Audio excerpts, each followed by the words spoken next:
안녕하세요. 이와TV 유니안 정지수입니다. 가을 학기를 맞아 유니안은 두 가지 프로그램으로 시청자 여러분을 찾아왔습니다. 사회적 이슈에 대한 의견을 다룬 영화들을 통해 쟁점을 살펴보는 시네뉴스 더 매치와 다양한 도심 속 레저 활동을 소개하는 유니안 타임스 프렌트립을 소개합니다. 그럼 함께 보실까요?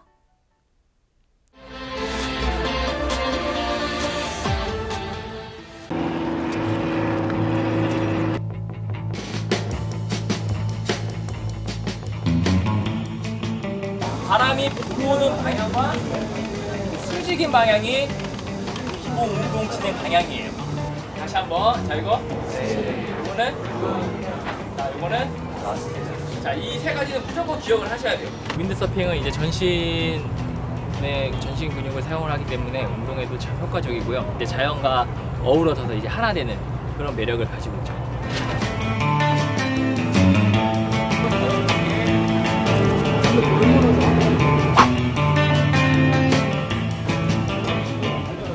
왼쪽 어깨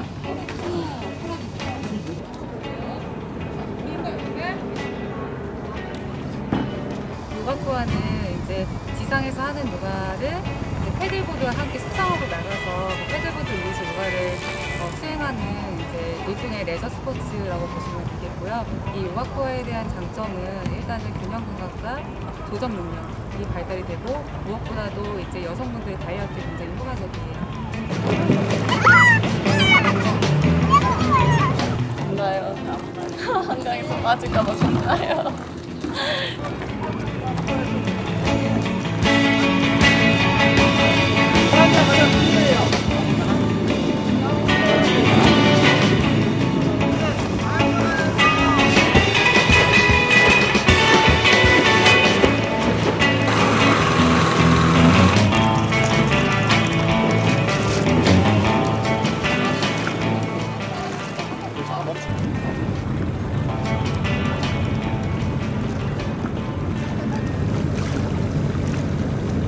다시 무릎 구부리고 복근 후. 자, 스트레치. 훨씬 더 그냥 요가하는 것보다는 우리의 중심 잡기 어려운 것 같아서 재밌을 것 같고. 해보니까 재밌었고 생각보다 어렵지 않아서 다른 분들도 오셔서 하면 충분히 할 수 있을 것 같아요.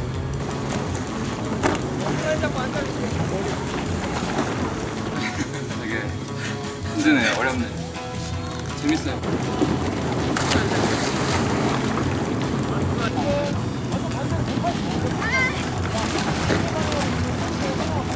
되게 재밌고 사람들 만나는 것도 재밌고. 아, 저번에 거기 갔었죠? 신영이가.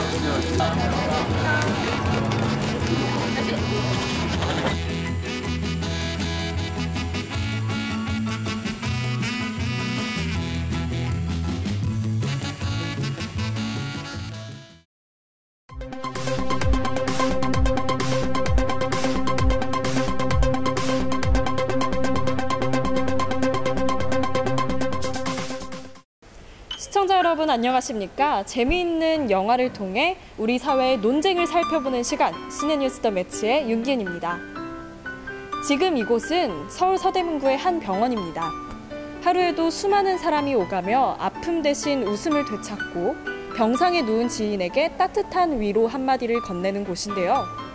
오늘 시네뉴스 더 매치에서는 최근 의학 분야에서 각광받고 있지만 끊임없는 철학적 논쟁이 일어나고 있는 인공장기에 대해 다뤄보려 합니다.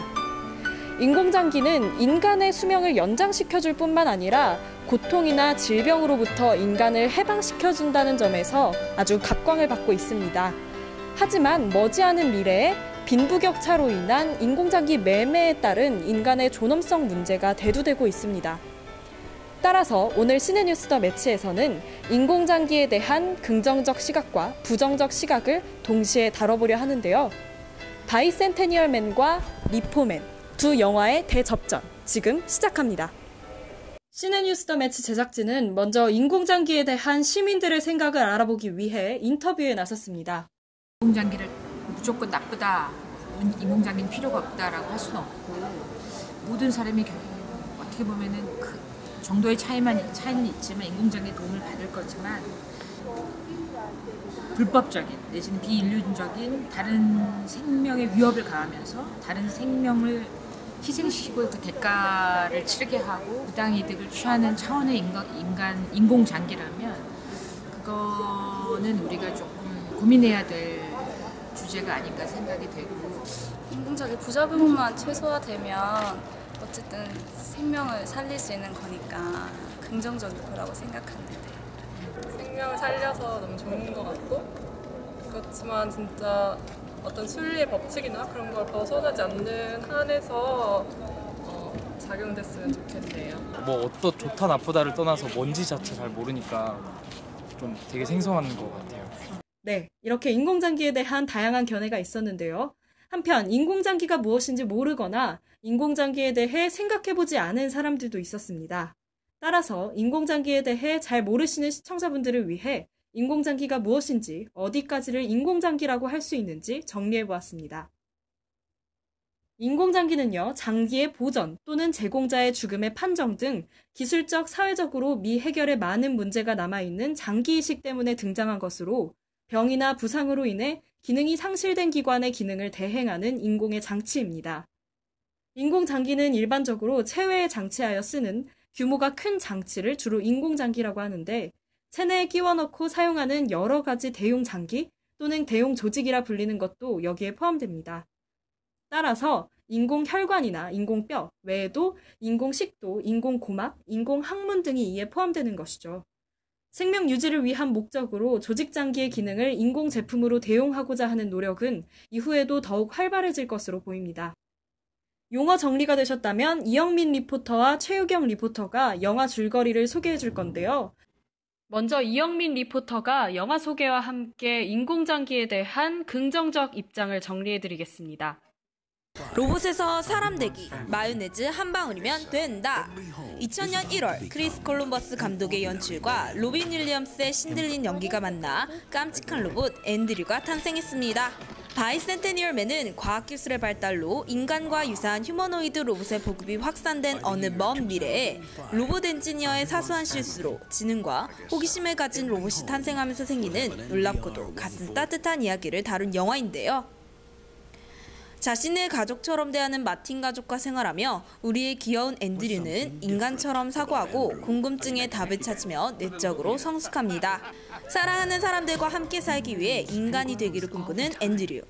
인간의 장기와 유사한 인공장기를 만들어 마침내 인간으로 인정받게 되는데요. 앤드류가 만든 인공장기는 많은 사람들의 건강에 긍정적으로 기여하며 희망과 행복을 주었습니다. 인공장기는 이제 더 이상 공상과학 소설 속에서만 볼 수 있는 상상의 개념이 아닙니다.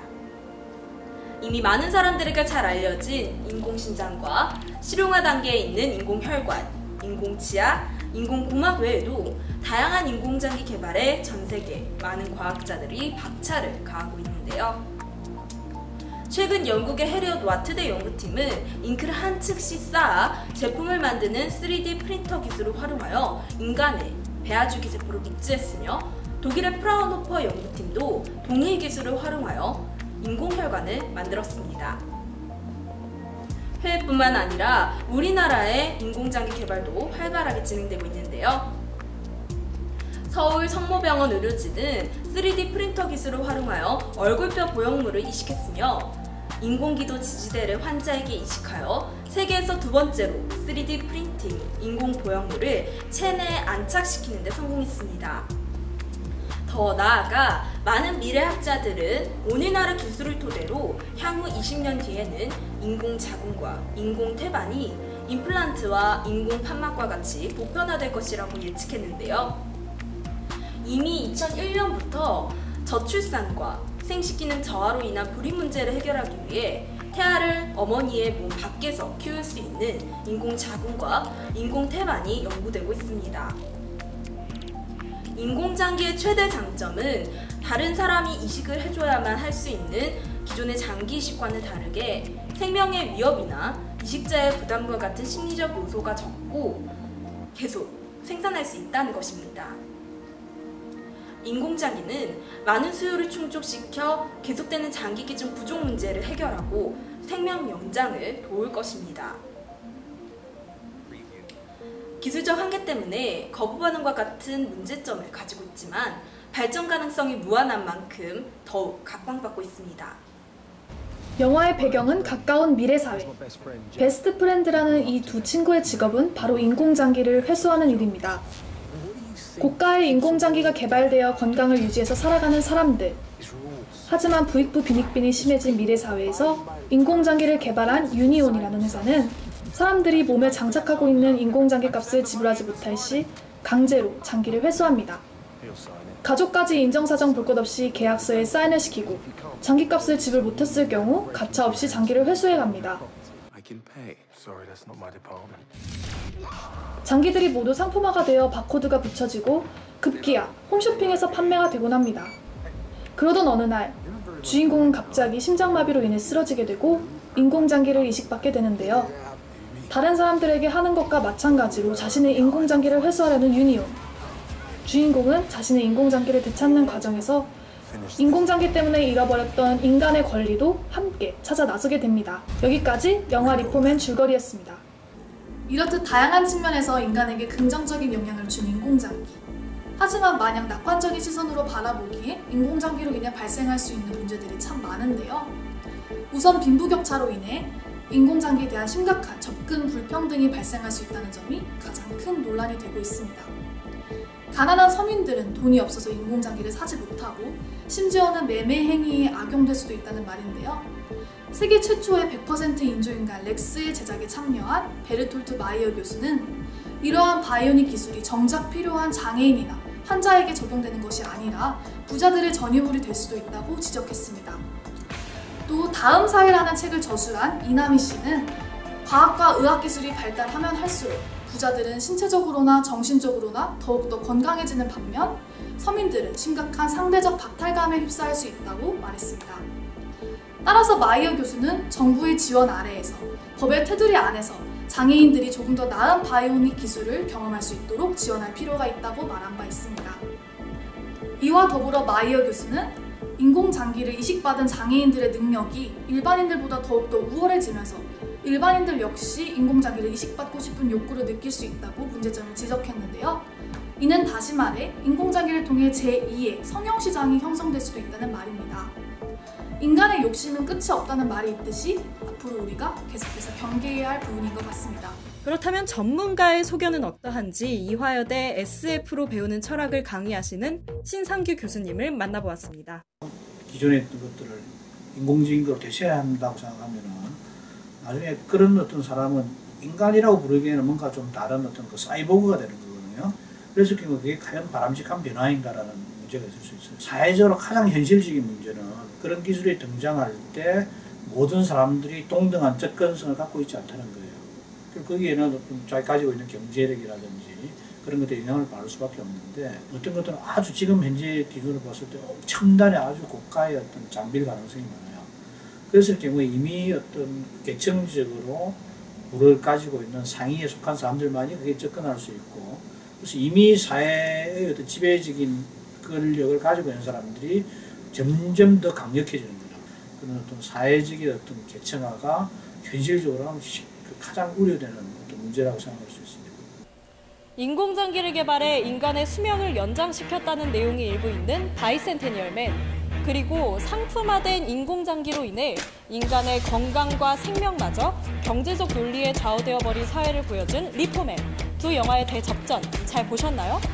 조금은 과장된 듯 때로는 비현실적인 듯 보이는 이 두 영화는 사실 우리의 현실과 동떨어져 있지만은 않습니다. 활발한 연구가 계속되고 있는 이 시점에서 우리는 머지않아 인공장기와 관련된 다양한 문제와 맞닥뜨릴 수 있는데요.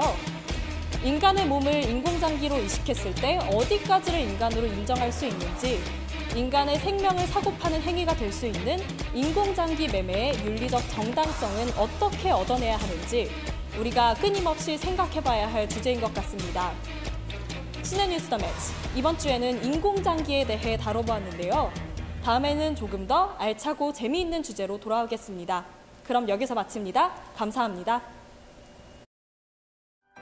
바이센테니얼맨과 리포맨을 통해 인공장기의 흙과 백을 살펴볼 수 있었습니다. 단순히 영화 속의 이야기만이 아닌 현실의 문제라는 것을 인식하여 생각해보는 것은 어떠할까요? 다음 달에는 또 다른 이야기로 찾아뵙겠습니다. 시청해주신 여러분 고맙습니다.